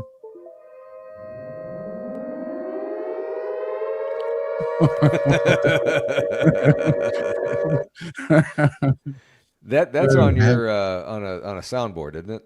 Yeah, that's on our Rodecaster Pro soundboard. Yep. Yeah. You've just attained it. Oh. Yeah. Jilly, you need to get Jilly on your show too. Yeah. Yeah. Absolutely. Yeah. Is she in the chat? Yeah, I love your info weirdness. at paranormal411.org. Email us, please. Mm-hmm. Oh yeah. I'll hook you guys up. She the best. She the best. So, and it's funny, starting this, I never, I've always kind of believed in the paranormal and stuff, and I've always kind of knew that there was, obviously I haven't ever seen a Bigfoot or anything, but I saw the Patty films and stuff, but I never thought that I would be at this point where I'm going to these locations, because I always hated going when I was a kid. I always hated going in the basement, and going into these locations and stuff, and and going into the woods eventually here soon, I guess. It's just I never thought that I would get this far with this, and meeting so many incredible people, you guys included for sure, and it's just been an incredible journey, really. And Yes. to collaborate with you guys, we need to get out in the LBL sometimes. That's Yes. pretty much in between both of us, and stuff like that. And it's just been an incredible journey, meeting you guys, meeting people in chat too, and everything. And it's just been fun, And I just don't get why people are so petty with things, and just don't want to share. You're wrong. No, I'm right. You're wrong. We're all looking for the same thing. Just yes. take everything. Yes. No, that's awesome, because we feel the same way. It's for the longest time, since Jason and I started with our first show in 2012, you know, when we first started doing this, we've done it because we've loved the subjects and loved talking about it, but loved the interaction. And it's funny though, because you run into certain people, and I won't name names, but you run into certain people that come in and try to start taking over things and then get mad when you kick them out of something that was never theirs in the first place. And, you know, we had it happen so many times to us that Jason and I just started saying, well, you know what? We're just going to stay in our own little box. Yeah. And we're going to continue to do what we want to do. But then, you know, last year when we got to meet every one of you guys there at the Bigfoot Festival in Townsend, and you know, y'all invited us to go out to eat with y'all and everything, and thanks, that was a blast. But you know, we actually got to meet people that were like-minded, that didn't mind sharing and talking about things and interacting with each other and all that stuff, because I think that that's rare, and I don't know why, but I think it's rare. I think too many people that's mine, you know, and don't want to release it. Yeah, exactly. And what I don't like is the bickering that people will, you know, you didn't see that. No, you didn't. This didn't happen to you. I mean, how I've the lived hell do around you here know? 40 You know? years. Yeah. I mean, how 40 the hell years. do I you ain't guys seen know? nothing. Yeah. We have that. We have one of the posts that we did before we went live to the Coogee Booger. Before we went live, I'd Jason like to filmed see me, a and diagram of what this thing looked like. yes, it's a Bigfoot. Everybody, it's a It's big. real hairy. Yeah, very hairy. I don't have any 80s 80s music or nothing on here, but Man. but you know, it's a really hairy Coogee Booger that runs wild here in East Tennessee. But you know, we'll sit there. Jason was filming me talk about it before we was going to do some of our investigation on it. And man, there was, I can't tell you how I've lived around here for 40 years and never seen such a thing. Y'all are liars. Y'all are lying. I'm like, what are you talking about? You think we just pulled all this out of our butt? I mean, you know, since I was in high school here, the Coogee Booger was this big thing, and to go over there and all that was just this big thing to do, you know? Yeah. So it's funny. Yeah. It's pretty. It's a neat place, and It's interesting. You can feel it. You can feel it there. Yeah. Something's there. Yeah. It is a neat place. Look at Daryl. Yeah. That's hilarious. It might have teeth. It might bite. The snapping Coochie Booger. One more time. I'd really like to see what AI would do with a title for that kind of show. Paranormal 411 explores the hairy Coochie Booger In the backwoods of East Tennessee. Oh, Coochie Boogers in the backwoods. No, you were talking about LBL earlier. We talked to Martin Groves down there at the Vanished premiere, and we got to call him when we get ready to go over there, and he's going to meet us over there. Yes. Really? And take us through there. Yep. He said he will personally meet us over there and take us around and talk to us and everything. So maybe we can get together and just go over this spring or summer. Hell yeah. Yeah. I mean, he is a phenomenal person. I mean, yeah. I've never met anybody who I never met this guy before until we went to, I shouldn't say this guy when I'm talking to him. I've never seen, sorry, Martin. Sorry, really. I've never met Martin before when we were in Townsend. And the way he talked to me is like you know, I'd known him forever. Yeah. I mean, he's just a genuinely nice man. Every story that I've heard about him from multiple people is just the same. He's genuine. He's just a super nice guy. There's not a mean bone on this guy. So Yeah. I keep Yeah. saying When his we name. was leaving after the Vanish premiere and all that, and we went to eat. As we was leaving, he was standing in front of the doors, hugging everybody that walked out. Mm-hmm. Even if they weren't even part of our crowd, he was hugging everybody. Yep. He was in church. Yep, that's just the kind of guy he is. I mean, that's incredible. Has This he world ever- needs a lot more of that. Yeah. Yes. Not You're right. necessarily the hugging part, but you know. Yeah. Have you ever heard the story he's told about the portal? About think 2 or 3 so. people stepping in it. No, I have not heard that one. Yeah, he's got a great story. You remember that, right? Where 2 or 3 people stepped in it and they all have miraculously come up with some kind of disease, and a couple of them died. All of them died. It's the same one that Greg talked about. Yeah, because he knew these people too. And yep. So Martin asked me for his wallet. I didn't even know. I stole it.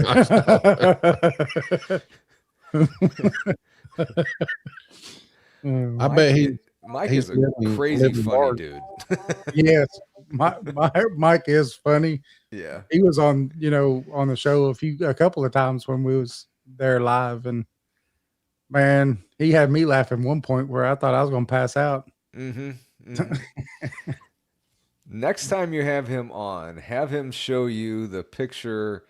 I don't know if you remember this. When we were in Townsend, he went into Krista and Brandy's room wearing an elephant outfit. You need to have him explain that or show you the picture for that. Oh my God. Yeah. You never know what you're going to get when he's around. He's incredible. Was it just the pants? I mean, I'm going to let him do it. I'm not. He's like, I ain't touching that. I can literally and figuratively. Oh, that's funny. So, if you guys would ever see a portal or have the opportunity to be around a portal, do you think that you guys would walk through it? That would be hard. I don't think our physical bodies can knowing what I've been told Yeah. from, listening to Greg and everything about these people getting cancer and stuff. I might not, but I don't know. I think the explorer part in me would be hard to fight off, because if I could see through this portal something that looks completely different, alien almost, right? Like different kinds of trees or foliage or even animals walking by or whatever it is. I would think that most people would want to go check it out. Yeah. Because I would. I'd be like, come on, Jason. Not big on The batteries I'm are going dead. to the Go away. truck, Go baby. away. I'm going to the truck. Go ahead. Here, I'm take driving this the rope. truck. Take this rope so I can pull you back. Yeah. Yeah. I'm the same way. I don't know if I would. And I didn't know about. Yeah, I did know about the cancer stuff. I don't think I would, but I would be very curious. If you could see, just the thought of a portal opening up in front of me. No, I wouldn't go through it. But if you could see what's on the other side of it, Yes.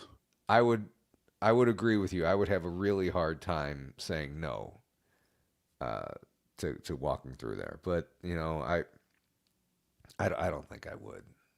I say that now, but I'm too chicken. I wouldn't. No. I'd definitely at least be filming it. Yeah, definitely. Yeah, 100%. I'd have something recording it. Yeah, I'd be like, regular woods, weird. back Yeah. to regular. But Yeah. We could send a Malp in it. a what? A Malp. A mouse? A Malp. I don't know what that is. That's a Malp. Stargate SG-1. Oh, gotcha. Yes, Where they send the the- little track thing. Yeah. Yeah. You know, I think I would try throwing things through it though, Oh, just to see what would happen. you know, what if you could like have those air tags or something like that and throw one through it? Just to see if you could Yeah. still get readings from it, you know? Yeah, That would be interesting. that would be. I also thought, shooting a gun through it, but I don't think I would want that. That might cause something too weird to happen after that. Fly a drone through it. Yeah. Yeah, a drone. Yeah. Greg mentioned that, trying to throw fly a drone through it. That would be interesting. Jason's got a drone. Yeah. Yeah. I just bought one too, and I'm having trouble getting the camera to work on it. So, and learning how to fly it too. So. That one movie little thing of ours, the what was it? The something Haunting in on Philly. in Philly. Mm-hmm. That drone footage of it coming down and stuff to the house. Mm-hmm. That's Jason. Oh, cool. Yep. So They're neat to have. I mean, Yeah. I hadn't played with it in a while, but still have it. I love those shots that, of buildings from overhead and just kind of flying over, really cool and stuff. I love those kind of shots. yeah, that's what I guess you need is one of those smaller drones on you. So then if something like that was to happen, you could just pop it out real quick and fly it Yeah. through. Yeah. That'd be fun. Yeah. Pretty interesting too. Hey, don't But get then, an expensive one. would you get it back? That's- That's another thing. Definitely don't get an expensive one. Yeah. You send $6,000, $7,000 drone through there and it can't come back. You're gonna be mad. Yeah. Pretty mad. Hmm. Well, How did you lose your drone? Well, Explain that one to the wife. yeah. Well, How Let do me you tell put it you. in, how do you put that on an insurance claim? Well, Yes. I saw a portal opening up. next thing you know, you are in now a padded cell. Right. You think you are who now? No. But this is what we do.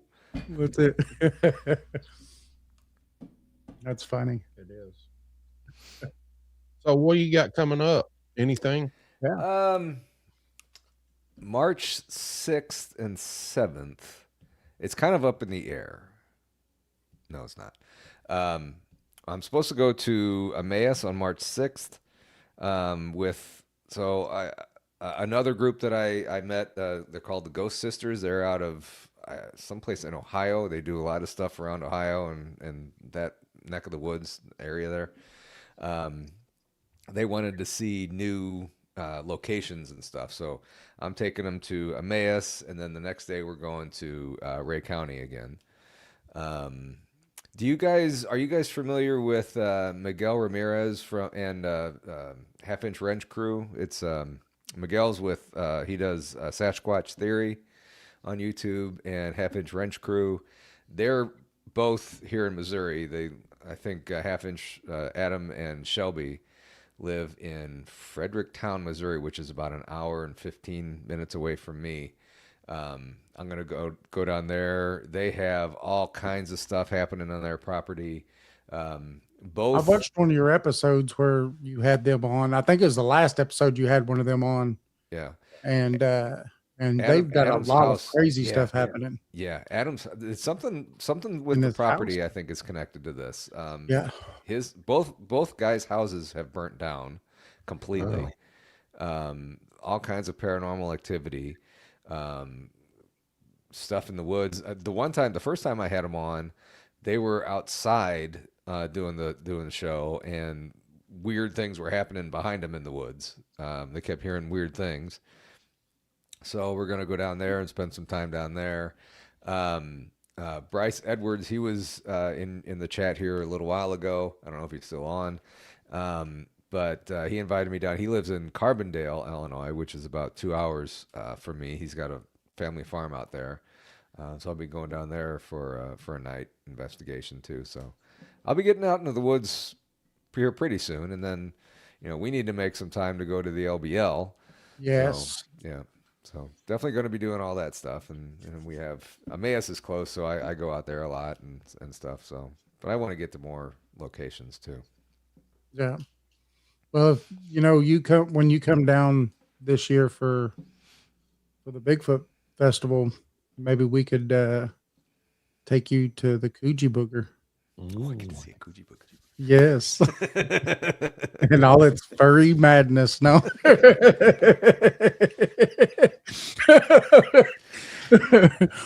Uh,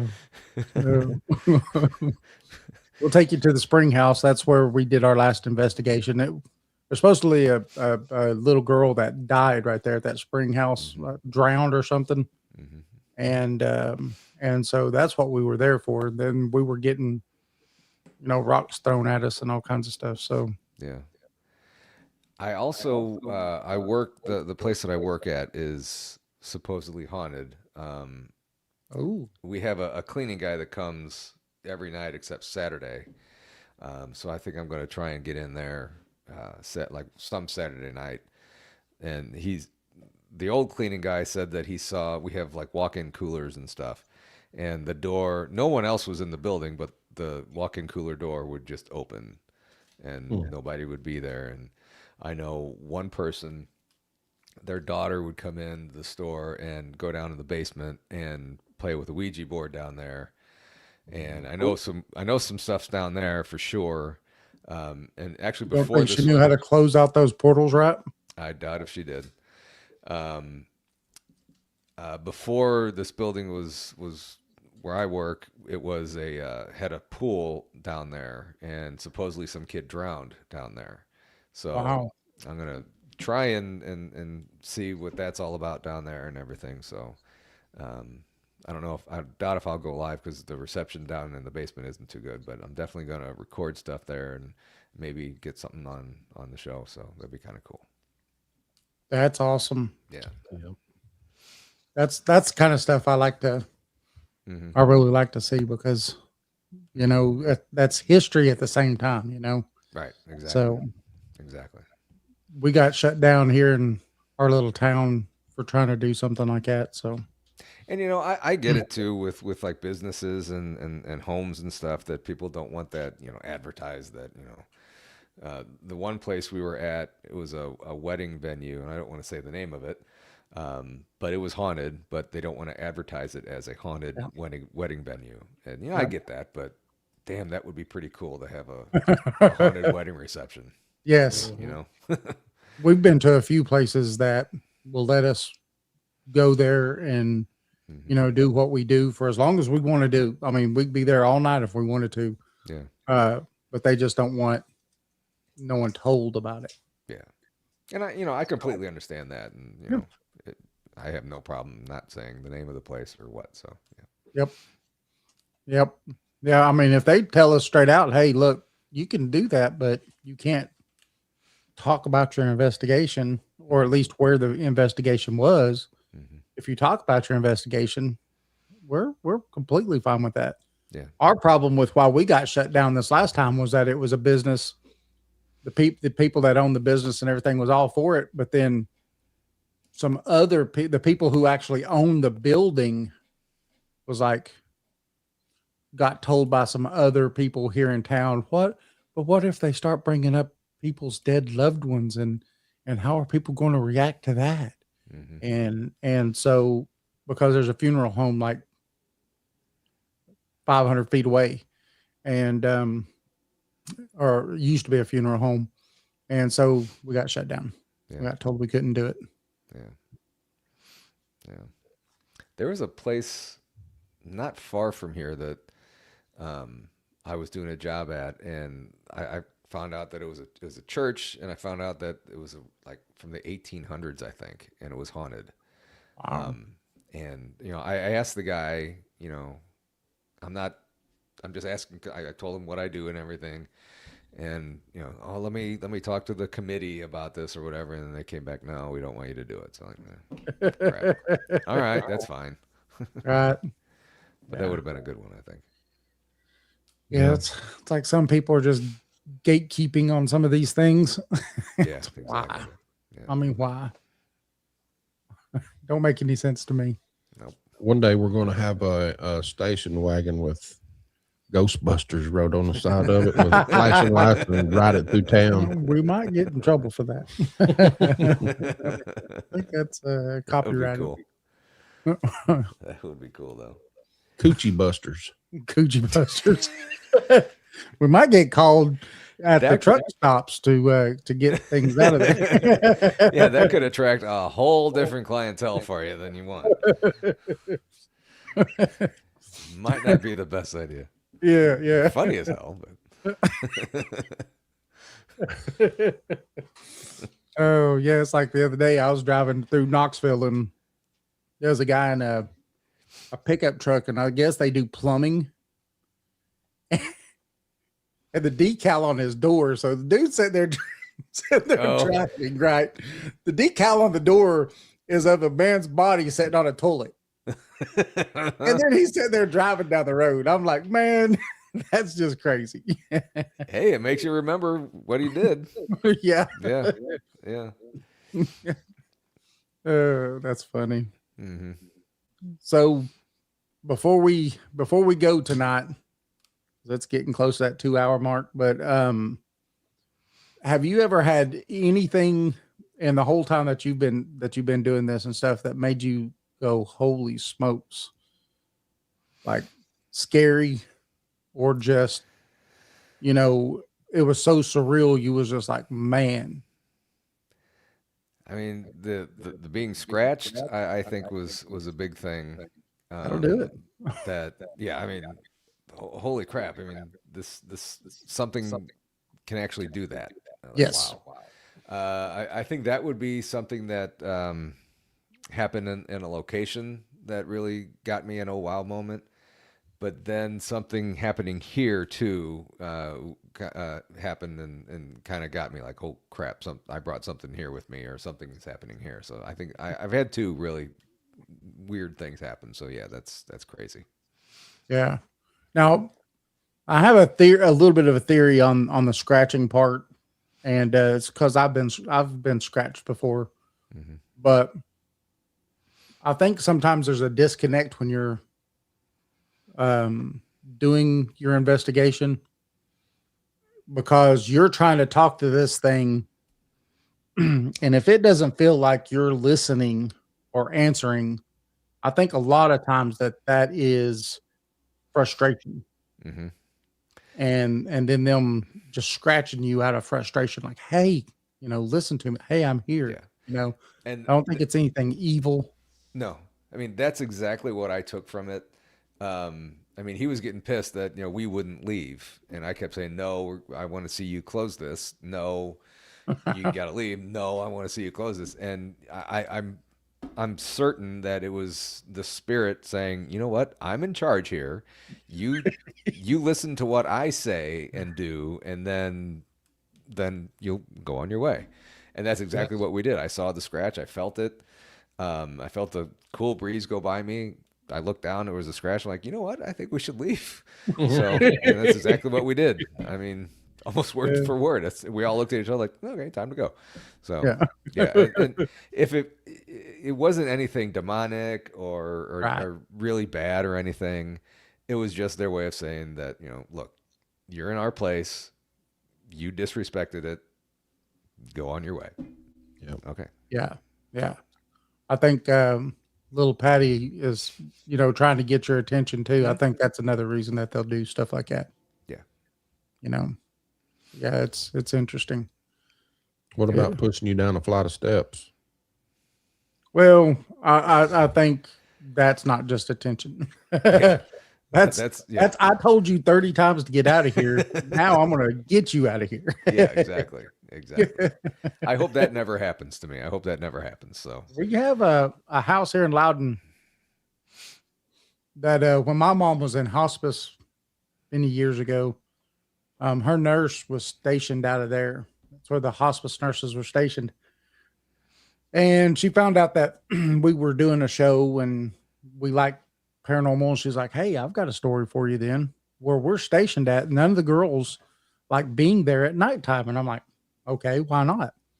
Because I guess they had something upstairs that they had to go do. It's a 2-story home. And they was upstairs and then they would come down, and almost every time, and it only happened to females though, they would feel hands on their back and like something was trying to push them down the stairs. And what's funny is that after I was told that, over the years, I've watched this house, and I am not kidding, about every 2 years that house gets sold. Sold. Yeah. And but we got to talk the last time we were out here in Loudon. They had a thing for Halloween. The lady that bought it, that lives in there now, says that she's never had a bit of problems out of it. Really? Yeah. Well, that's like the guy that lives in the Exorcist house here in St. Louis. We all know the story of that. And the guy that lives there now, I think he's an atheist, and he says nothing ever happens there. So, Interesting. That is interesting. I think sometimes we bring our own things in. Could be. I think so. I think a lot of these, no, not all of them. I mean, there is just regular spirits out there, but I think that a lot of these things that try to attach or follow you or do these kinds of things, I think that they are no different than a tick on a dog. No, right. They're just there to get something from you, and it's those emotional things, that fear, that anger, that whatever. Yeah. And so if you're a really bad road rager and you were road raging and they were there, they're like, yep, this is a feeling I like, so I'm going to attach to this person right here. Yep. And they're going to come home with you. Exactly. Make you road rage all the time. Yep. That too. Yeah. It's interesting. Well, I think we've reached the end of our show. You want to tell everybody? Well, they probably all know where to find you, but Paranormal Among Us over on YouTube, Tuesday and Wednesday nights live, and then Friday mornings I started the morning mix.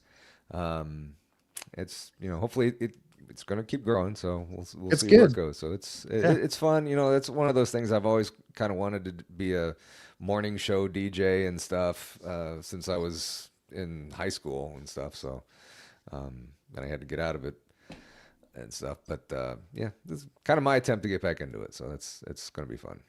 Well, the way it starts up and the way everything goes, I mean, it reminds you of a morning show. Yeah. Yep. Every bit of it.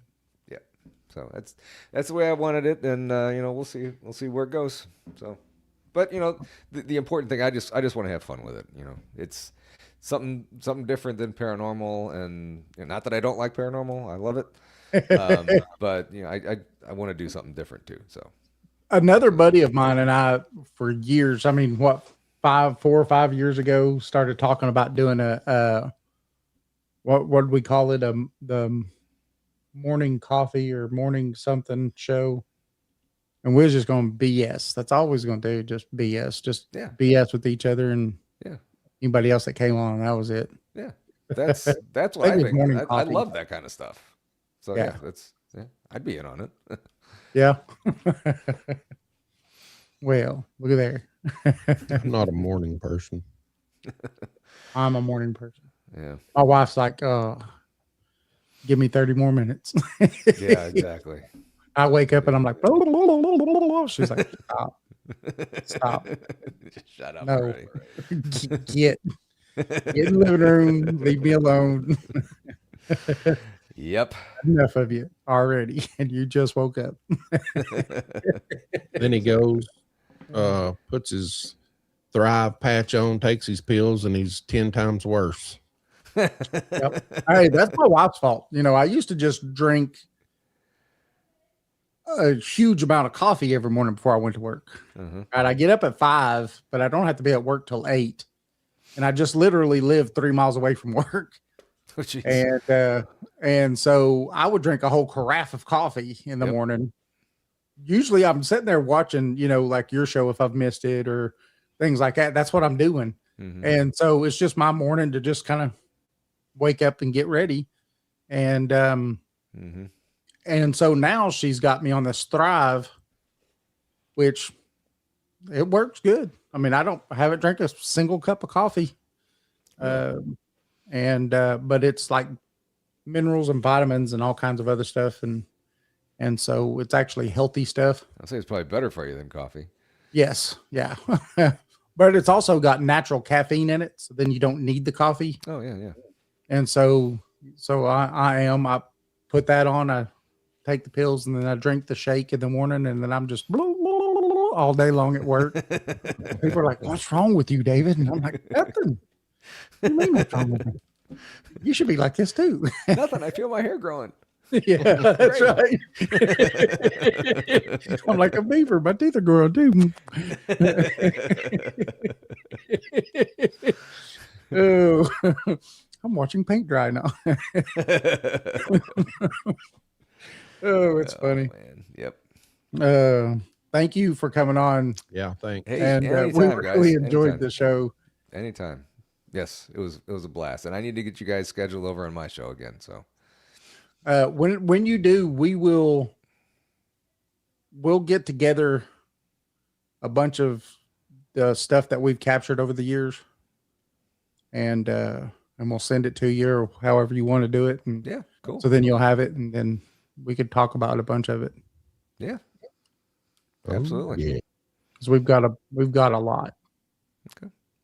We had one investigation that we was able to do just off of 30 minutes of that investigation, able to do a 2-hour show on. Oh my God. Yeah. Yeah. And that's crazy. You get something from that 30 minutes, and then you can go in an investigation and not get anything. Yes. But yeah, that's incredible. Yes. That's incredible. Yeah. Some pretty amazing stuff. So yeah. Whenever we'll send it to you ahead of time, and then that way you could actually go over it and stuff. So then, when we're talking about it, it won't be the first time you hear it either. Yeah. I like being surprised though. I like getting my Do you? natural reaction. So Yeah. Okay. chances are I probably wouldn't watch it until it was on the show. So Okay. Well, then we could hold off too. So either way. Yeah.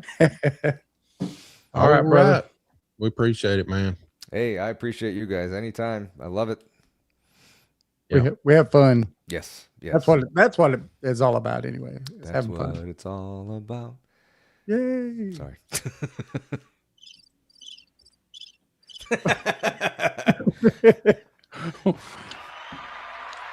It was a great show. See, everybody's clapping for us. Yes, it Great was. show, great show, It great was. show. There's a little bit of that in there. All right. Well, remember, everybody, you can find us at paranormal411.org, paranormal411 on Facebook, YouTube, X, and Rumble. You can tune in live every Thursday from 7 to 8 p.m. Eastern Time. Also Saturdays from 8 to 10 p.m. Eastern Time. We're also on Subspace Radio and all major podcast platforms. We do have a few books out. East Tennessee Hauntings and Lore Edition 2, A Comprehensive Guide to Paranormal Investigations, and The Haunted Ledger. Now, these are all available on Amazon, or you can go to paranormal411.org. Join us. Join us. Join us. Mhm. We'll see y'all next time. Have a good night.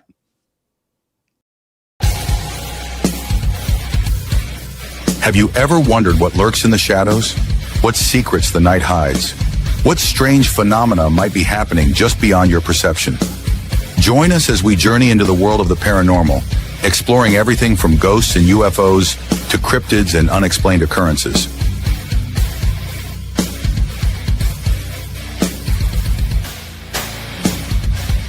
From haunted houses to all things paranormal, join us in the search for the truth behind the veil.